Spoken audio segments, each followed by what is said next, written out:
Hi,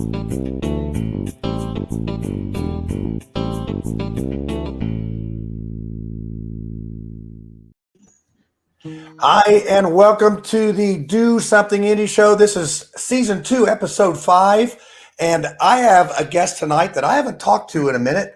And I sort of got him into some of this stuff. And so our show title tonight is Inspiration. I'm John Schmitz, and I'm going to go ahead and introduce Craig Melton. And Craig, go ahead and tell us a little bit about yourself here. Well, first of all, I want to say thank you for having me. And I think we have an interesting story between you and I, and how we both started into being interested in being public servants in the very similar time period. But Craig Melton, once again, I'm Zionsville District 3 representative, and Zionsville is very unique in a lot of different ways up here on the northwest side of Indianapolis. And I was duly elected in late 2019, which would be November 2019. I was caucused in about a month and a half early to my position due to a vacancy, and that my previous representative decided to move to Carmel, and we all know that's a no-no. No, I'm just teasing. So I was able to take a position earlier than the other elected officials that I was also voted in with back in that November 6th election. So, but yeah, go ahead. Yeah, I was going to say, how many kids you got? I know you got kids and a wonderful wife and all that. So give us a little bit of that personal stuff. Yeah, very, very blessed. I moved to Zionsville in 2007 with my wife, Jennifer, who's a teacher in Pike Township. She was a teacher. She was a first grade teacher, and she's been recently promoted to a coach position where she coaches the staff. Pretty amazing. Most of those people that have that designation have a master's degree. My wife does just have the bachelor's degree, but she's very talented. And yes, we have 4 beautiful kids together, ranging from 11 to 2. And my oldest is my daughter, and the other 3 are my boys. And that's a huge task, but that's why I got involved in this, John. And I want to do what I can and be a part of what I can for their benefit. 20 years from now, it's not just tomorrow or the next day or the next 3 years. It's literally 20 years, 40 years from now. I really hope that Zionsville maintains some of its character, its uniqueness, and that's why I got involved in Zionsville. Yeah, and it is interesting how we met at, and I knew when I met you, we were at I think the Crown Hill neighborhood meeting or something like that. Tell our audience about that experience that we had there. That was interesting. That was the first time we met. Well, I think we met before that. You invited me to there. Yeah. So we met at the Donald Trump rally, if you'll remember that, down on the south side. Yeah. And that was an amazing experience. And that was the time I was interested in politics and interested in being a part of something bigger than just my contracting business, which you and I also have something in common with that. But at the time I was running in Zionsville, I was also a part of the Crown Hill Neighborhood Association. I was involved at different levels there. I was never a board member per se. I did try to become a board member. I was not voted in at the time, and that's okay. That happens. But Crown Hill is a very unique area. It's south of 38th Street. It's east of Crown Hill Cemetery, and it's basically from Meridian to Crown Hill down to 30th Street. And it's a better community now than it was 5-7 years ago. But I don't want to take credit for that. I think the community members, there's lots of community members that are involved there. Kimberly Eastep is very, very involved there. John, I invited you to come speak to them when you were running for mayor, and I thought this is a great opportunity. Yeah, absolutely. Honestly, I felt like it was a great opportunity for you to get out in front of some of your constituents and some of your voters. And this was an area that is trying very hard to be improved, to get rid of any kind of drug activity and reduce crime. And I'm proud to say that I was involved in a time when that community started to make that change. They're not out of the water, out of the woods yet, so to speak, but we still have lots of dumping in the area and things of that nature. But, hopefully we can get Mayor Hogsett to work with us a little bit more and try and track down some of these dumping people and some of the criminals in that area. But it's a tough time to be a police officer. It's a tough time, probably, in my opinion, to be a mayor for Indianapolis.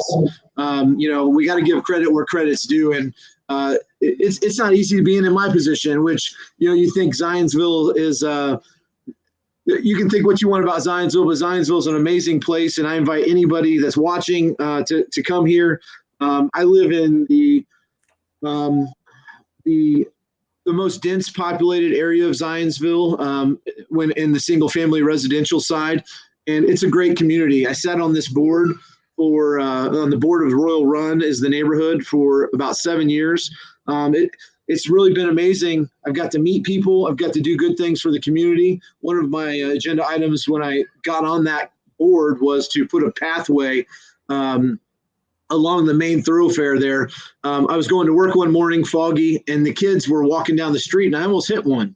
And I said, why do we not have a pathway along this main thoroughfare? So 2 years later, we have about a 1.8 mile path along that main thoroughfare. But I can't take all the credit because we have to give credit where it's due. And the people before me on this HOA were very conservative. So they had money set aside. They've been saving money. And I just kind of pushed the envelope to say, hey, let's do this. It's needed. It's wanted. Not just by me, but by everybody in the neighborhood. And it gets used, and it's pretty amazing. So, but that was this neighborhood 5 years ago. This day in this neighborhood, we're installing $250,000 in new playground equipment at 4 locations. So, I mean, we're really doing great things, and I'm excited that I'm just a part of it. And again, I'm one person of a group of amazing people. Mark McDonald is our president on that board, and he is an excellent communicator, and I can only wish to communicate like him. And we also have quite a few other people. And again, that's an HOA setting. But Crown Hill, again, same thing. What I wanted to do with Crown Hill was bring ideas from Zionsville down to Crown Hill. One of those unique ideas was a chalkboard, a public chalkboard, one that we set out on closer to a walking path.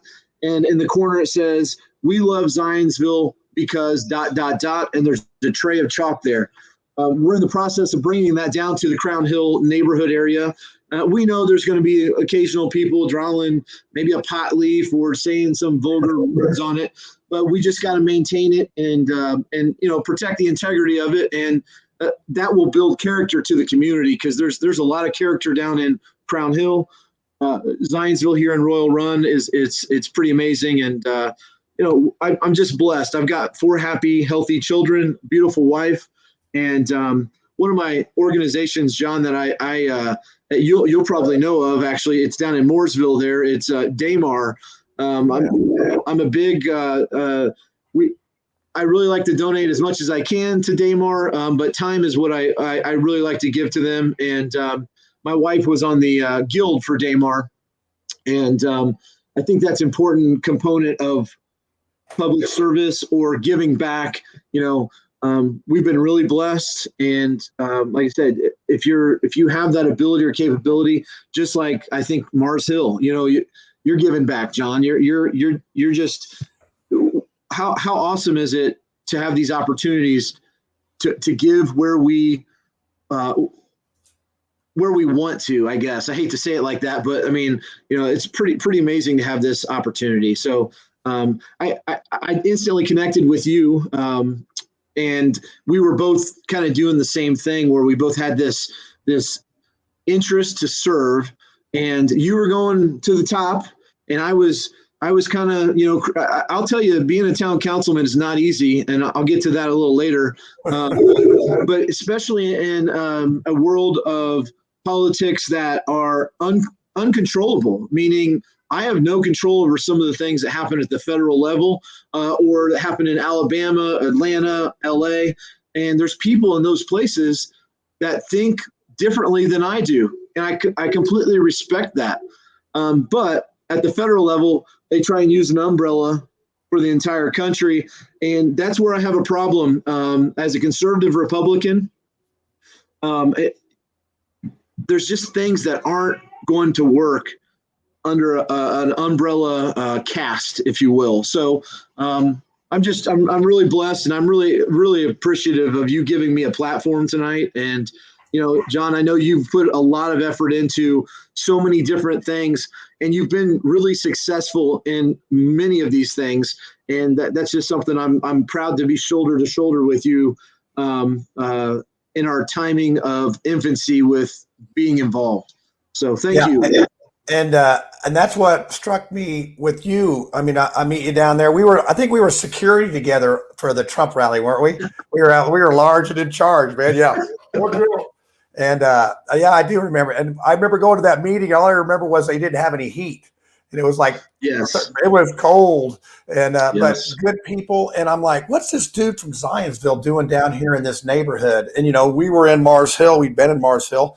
And similarly, all I wanted to do was have sidewalks in Mars Hill and build my art center without government hassle. And that's what got me involved with, that's what to do something. We can complain all we want, but when we start doing some things, that's when it gets interesting. So, and I do appreciate that you did the right thing. You started out at a smaller level, but you have a servant's heart. You work with Damar and you do with these other things.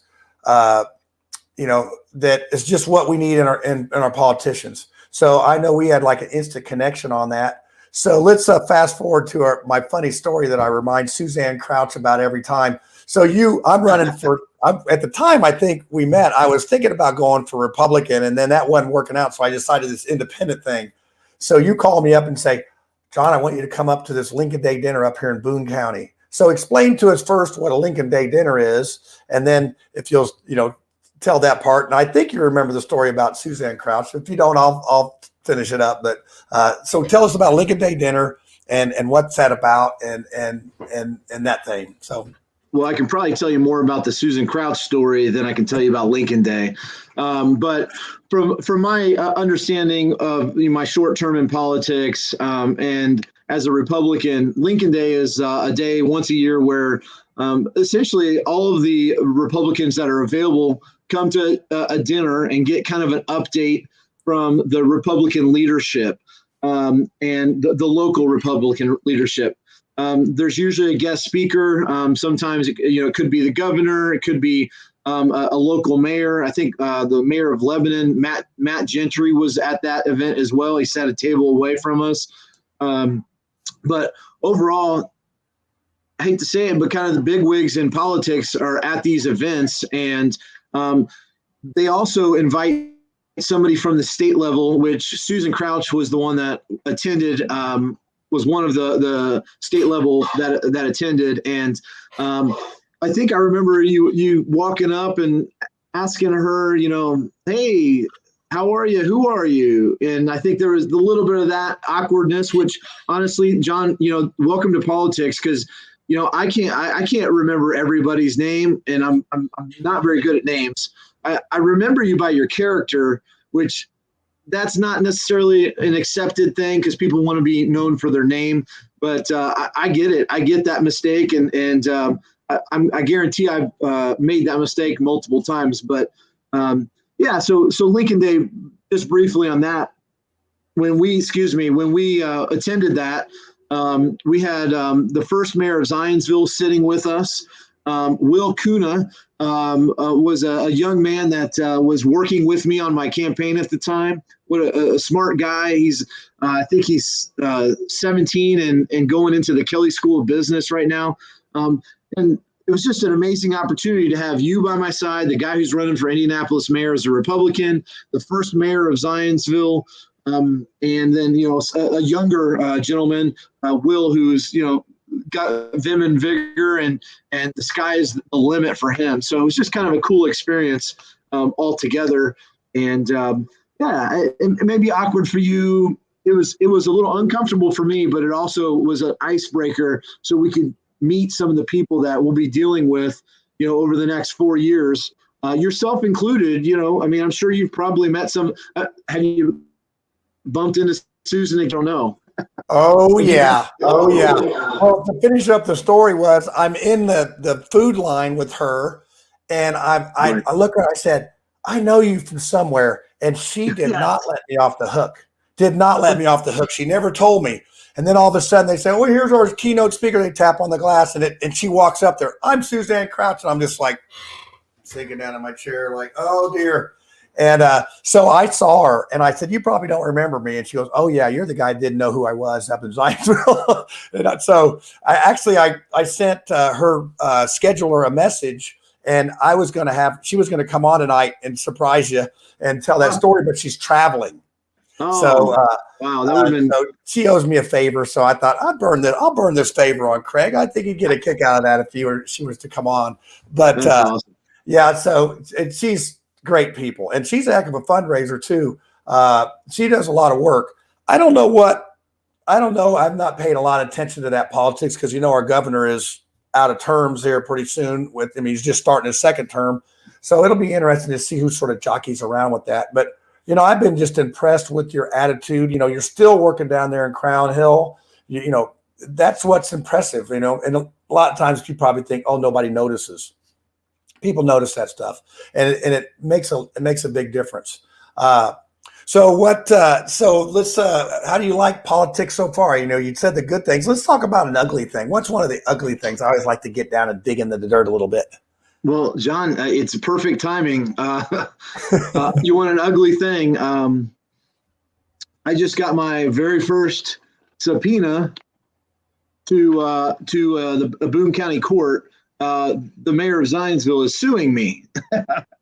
That's pretty ugly, right? I've been there before. I've been in that situation. Yeah. So this came yesterday, actually. Mayor Emily Styron of Zionsville is a Democrat, and the town council is a group. It's 7 individuals. And is it nonpartisan? Is that a nonpartisan, or are you partisan? Well, right now it's all Republicans, but it could be Republicans or Democrats, but so they're all like school board. School board don't declare. So you're declared. Okay. Yeah, the voters voted for these Republicans, and these guys are brilliant. Some of these guys, I just can't say enough about the people that I work with, shoulder to shoulder with some of the smartest people I've ever met. And some of it's financial, some of it's operational, some of it's political. One of my good friends on the council, Brad Burke, works for the American Cancer Society. Excuse me. And, he has for what a servant's heart. To work for an organization like that. And he's done it for a long time. We have an anesthesiologist that's on there.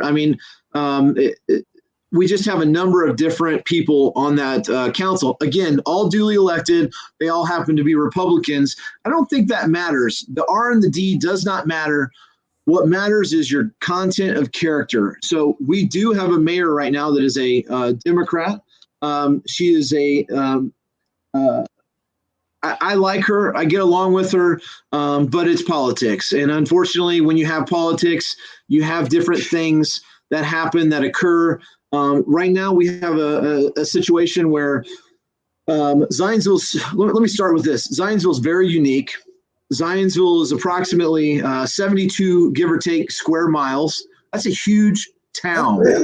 Yeah. So back in 2008, there was what's called the first reorganization, and that reorganization involved 2 townships in Zionsville coming together and agreeing that we'll govern Zionsville town will govern these 2 townships.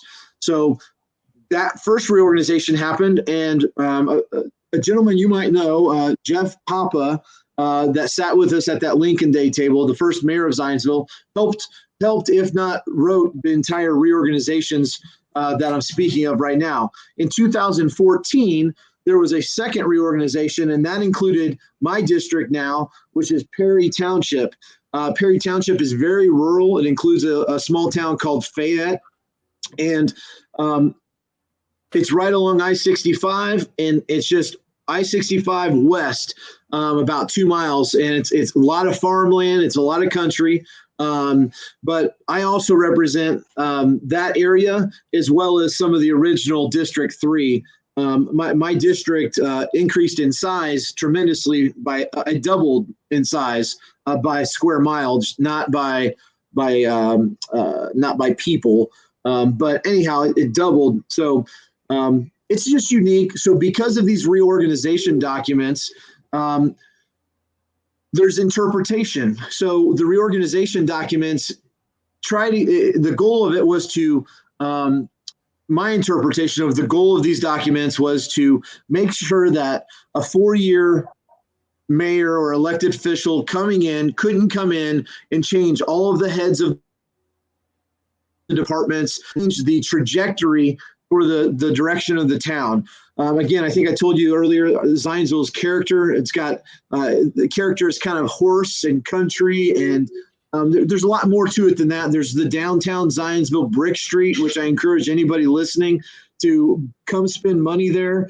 There's the Cobblestone, there's Salty Cowboy. These are a couple restaurants that are on point, delicious. There's jewelry shops. There's Goodman Jewelers. There's an antique shop right as you walk into town.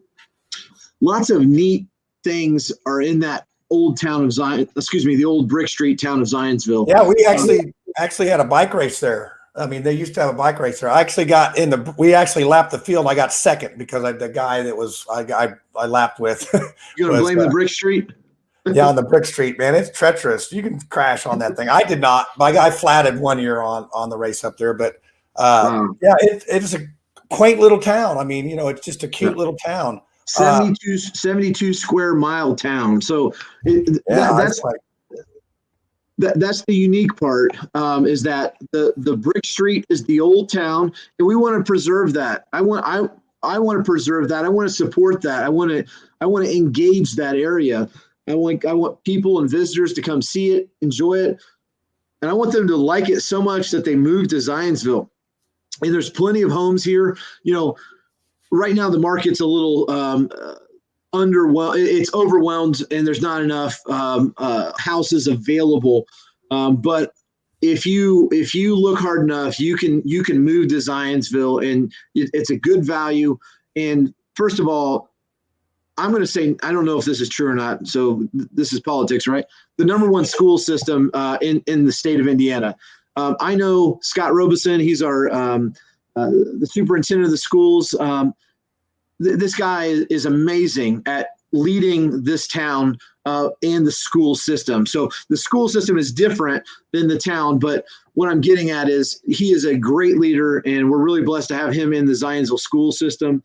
And you guys are you're the Eagles up there, right? Zionsville Eagles, is that right? Absolutely. Hey, I just pulled that one out there. So is it just you getting sued, or is it all of you? Yeah, it's the whole council. Okay. All seven of us are named in the subpoena. And, so yeah, let me touch on that for a little bit. We talk about, politics. Well, this is politics, but this is actually, I know that some of the other councilmen are kind of angry, and they feel they feel like the mayor is kind of attacking us. But the way I look at it is, this isn't really an attack. This is a opportunity for the mayor to understand better what her role is in this town setting. We're not a city. There's a class 2 city. That's like what we would be. I believe that's correct. Don't quote me on that one, but I think it's class 2 city. If we were to become a city, we would be class 2 based on our population. So with that, there's a mayor, but we're unique. Zionsville is unique in the fact that these reorganizations happened. What it is that we were basically able to the people before me were able to design their own government. And when in doing so, they were able to design their own government, keep the town status, and still bring on a mayor. And the cool part about that is, having a mayor gives us a lot of opportunities. It gives us another person in leadership that has a vision. But this reorg document basically tells us what we can and we can't do. I would say, I'm not exactly sure what the mayor of Indianapolis can do. Maybe but basically they can come in, clean house, and put in whoever they want for 4 years. And to me, that would be awful to know that your job is only secure for 4 years, even if you do an amazing job. And so let's go back to Zionsville. Well, this subpoena in particular is a subpoena. This mayor has asked us to remove a head of a department. The head of the department was the fire chief, and she feels that she has somebody better she can put in that position. That's great. Thank you. Problem is, you have to get a majority vote from the town council to remove this head of a department, or any head, with the exception of the parks department head, because there is a parks board that gauges, the parks board decides who their head of their department is in conjunction with the mayor. So the town council kind of stays out of that one because they have their own board, but with the mayor's input still. So anyway, we voted unanimously on Monday morning at 7:30 a.m. or maybe 7:40, whatever it was, to keep this person in charge. Now, I will tell you, I struggled with this quite a bit myself, because I interviewed about 18 firefighters, and there were quite a few that were definitely interchange at the top. Okay, and that's a morale issue, and the problem is there's a due process. The mayor did not do what I deem to be due process. If there is a problem with this head of the department, I feel that she should have sat down with him and gave him a plan on how to do what she wants him to do. That never happened to my knowledge. It was never expressed to me. I never saw it in any file. So that's why I voted the way I did. The issue is the mayor is arguing in the subpoena and with the filing that she doesn't have to go to the town council to get approval to remove a head of a department. Ironically, she went to the town council on Monday to try and remove this head of the department. So she was following the rules on Monday and didn't like what she saw, us voting to keep him, and then later that day and into the next, we got sued. So it's a challenge. It's a challenge to understand, but ultimately, John, the great thing about this is that I've got thick skin. No, that's not it. The great thing about this is that this will help mayors from here on out, not just this mayor, but the mayor that comes in the next 2.5 years or 3 years from now. When they come in, they're going to know by case law now what to expect and what I can do, what I can't do, and it's the law, it's about the law. And unfortunately, interpretation of the law is an issue in politics. And we have it at the federal level. We have it obviously at this level.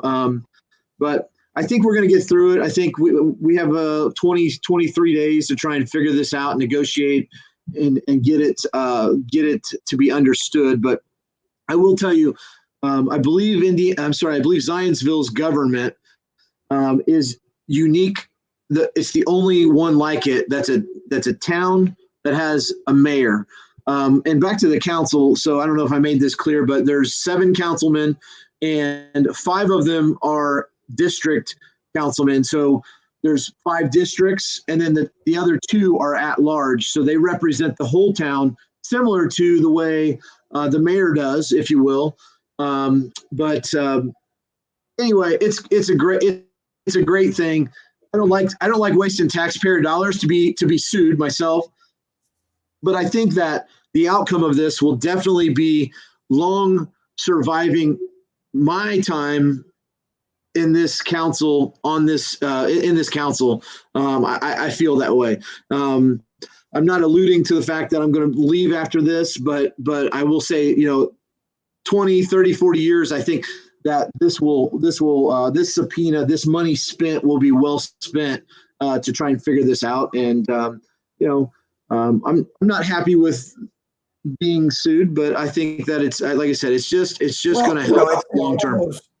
It's one of those things that it looks bad on the public. It looks like you guys are fighting a little bit. And I remember when that mayor won, I didn't know the name. I just remember hearing, a Democrat won in Zionsville, first time in a long time for mayor. So is she living up to what she campaigned on, or is this, a little bit of a different path than what you thought she might take? Yeah, John. So, all I know for sure is that I'm pushing for the things that I campaigned on. With regards to this mayor, she's doing a lot of things. A lot of things were teed up that we get credit for. So again, as I talked about the HOA board earlier, they were conservative. I got to put the path in. Well, same goes here for me being on the town council. Likewise, the mayor, that there were people before us that were very forward thinking, but yet conservative. And some of those plans are finally coming to fruition. One of them is the Big Four Rail Trail. I'm a huge supporter of the Big Four Rail Trail. The picture I gave you is us doing a groundbreaking for a park that's going to be the southern tip of the Big Four Rail Trail in Zionsville. That park's amazing. It's going to have Frisbee golf and mountain bike trails. And then connect to this Big Four Rail Trail. They'll go all the way up through Lebanon, through Whitestown, through Lebanon, and continue north. So this mayor has definitely done some unique things. I think she brings with her some other unique characteristics that didn't exist in Zionsville before her arrival. And that's where, we can talk politics and go into some of that. But I think overall, I'd like to avoid kind of talking about that if we can, unless you have a specific question. But I think overall, it's hard to fail when you have such a good team. And I will tell you that the team in Zionsville, whether it's me, the mayor, the previous mayors, and the previous council, we have some of the best in the planning department. We have a gentleman named Wayne DeLong. He is a very, very creative, forward-thinking, conservative, just a great person to have in that position. For roads, we have a gentleman. We actually now have a DPW. The DPW started out as street department and street and then stormwater. They were two entities within one umbrella, but his name is Lance. I've gotten to work side by side with him on a couple projects with regards to interviewing engineers for projects here in Zionsville, road projects.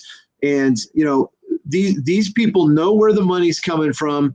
They know how much money they have, and they know which people to work with to do these projects. And, we have depended on a lot of outside engineering firms to do some of our work, which can cost a lot of extra money. What we've done recently is we've brought in, I believe we haven't hired them yet, but we're in the process of hiring an in-house engineer. So on our small engineering projects that we need some engineering, we don't have to send them to the big companies, Beam Longest and Neff or HWC. We don't have to go there for something that doesn't have to cost a lot of money for a small project. But again, John, one thing that I've learned in this is to surround yourself with smart people and trust the people, trust the experts. I'm not an expert. I can tell you that right now, not an expert, but I do have a huge underlying, it's not just my heart, but it's like my common sense compass, I think. And I think that's important. And if we use my common sense compass and the expert and the great staff and team, I'm going to win. I mean, we're just going to do it right. And I've made mistakes. I make mistakes every day. I try not to make them the same one every day, but I'm really blessed to have this ability to work with this great council, the great staff here in Zionsville, and it's about the people too. I mean, we have a great class of people up here. I got elected by these people. You know what I mean? They trusted me. And I will tell you, I think another thing that we didn't talk about earlier too much was my contracting business. Through that is what got my name out there. And, I had been visiting lots of houses in the neighborhood as a contractor. And I got to talk with people individually in their homes pre-COVID, mostly. But I think that experience was really what helped me win in a district race. And the people here are just absolutely amazing. We have diversity, we have inclusion, we have some of those things that some people wouldn't expect to see in a place like Zion,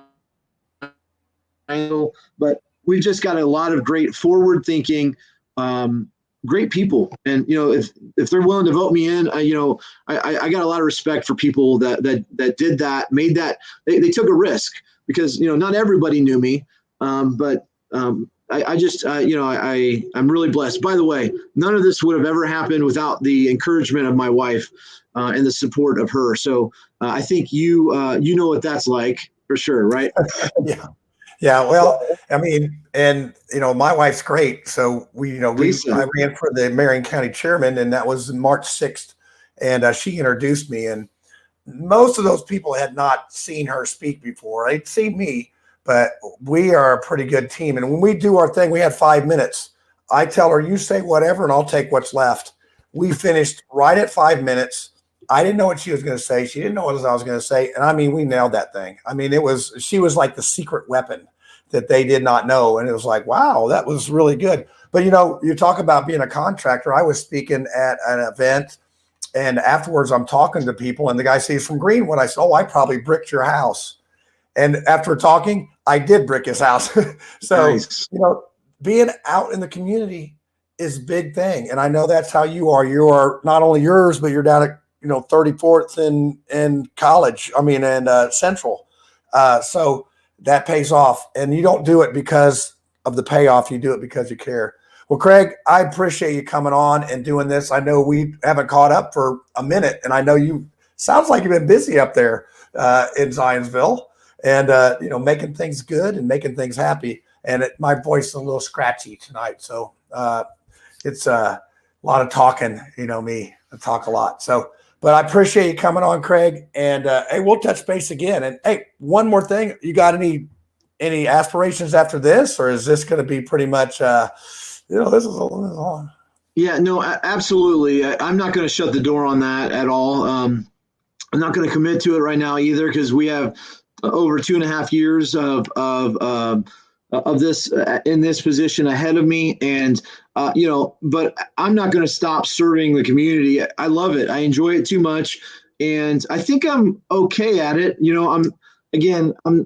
I'm not a genius, John, but I think if I have the right people surrounding me, I don't mind working as a team. I can't commit to that right now, but I definitely won't stop serving where I live, because why not give back? I'm not just going to take from any community that I'm going to just reside in. There's too much missed opportunity for somebody to live here, go to work, come home, live here, go vacation, come here, live here, and just not give back and not be a part of that community. And I can guarantee you I won't stop that. And I won't stop serving my community until my wife maybe tells me not to. And I respect that, because I have 4 beautiful kids, and I don't want to miss those opportunities there.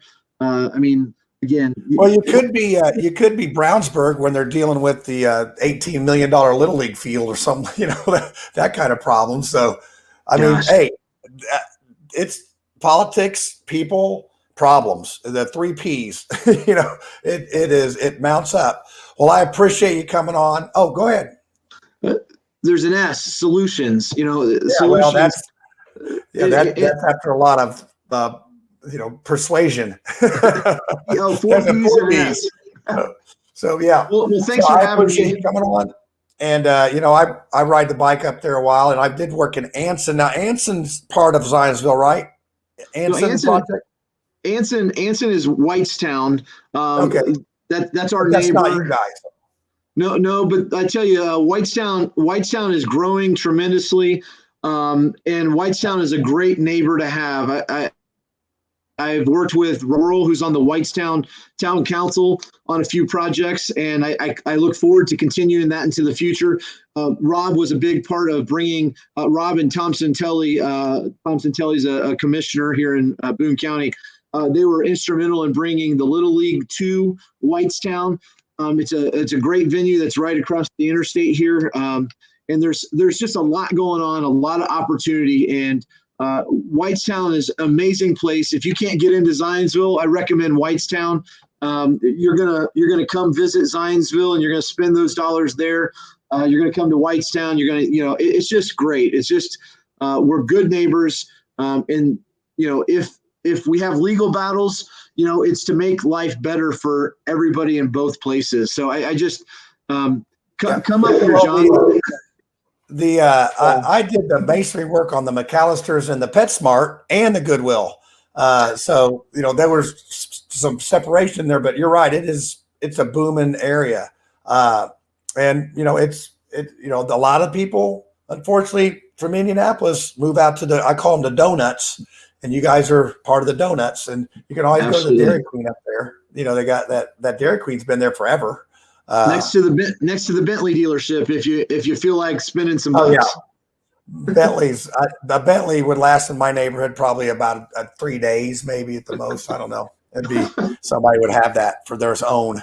But Craig, I appreciate it. Thanks for coming on, and we'll touch base again. And if you have anything coming up, you got like a strawberry festival in Zionsville you want to announce, hey, we'll give you a little spot on the show here. You can announce it. We'll come up and eat strawberries with you. I ain't proud. No, that'd be great. I appreciate the opportunity, John, and best wishes to you and Lisa, and keep serving. And I really appreciate watching you grow through your experiences as well. We're all in this together, right? We're all in this together. A point of interest on the bottom there, I got the ticker going. Craig, you're on a show that's got, you're famous now that you're on the Do Something Indie show. I got Gary Varvel, the comic strip artist, has kind of come on the 31st here. So, nice. And then we just had Andrea Moorhead on a couple weeks ago. So, hey, you're no slouch. Okay. You're no slouch. Don't sell yourself short at any time. So I want to put that plug out. Next week, I'm still up in the air. I may have I got 2 opportunities for next week that I'm working on right now. But it's good. So your episode 5 of season 2, the Do Something Indie show, is in the books. And I do thank you for coming on. And my voice may make it through the rest of this thing, but keep it up, baby. And give us a peace out. And we're going to call this one done. Appreciate you. Bye, John.